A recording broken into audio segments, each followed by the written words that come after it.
Hello guys, welcome back to my how to channel. In today's video, I'm going to show you how to fix Find My Phone grayed out.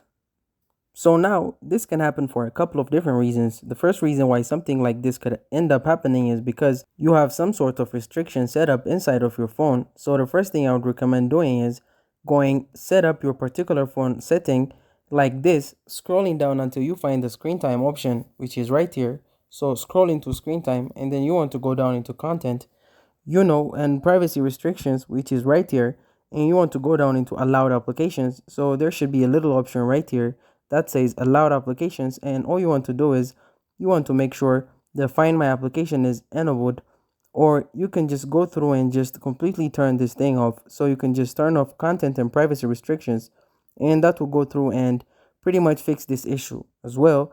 If that doesn't seem to be the issue, the next thing I recommend doing is going through and making sure that you are signed in with your iCloud account, and you want to make sure that doesn't seem to be the problem now. If that doesn't seem to be the issue, the next thing I would recommend doing is probably try going through and updating your phone. So right inside of your iPhone settings, like this, you want to scroll down until you click into general settings right here. You want to click on software update, which is right here, and all you're going to want to do is update your phone. So go right into here, software update your device, and all you're going to want to do is basically update your phone, and you want to see if that ends up fixing the problem. So those are the kind of the main ways to go and do it for the most part. And that's it. Thank you guys for watching this video. If this video was helpful, don't forget to like and subscribe to my how to channel.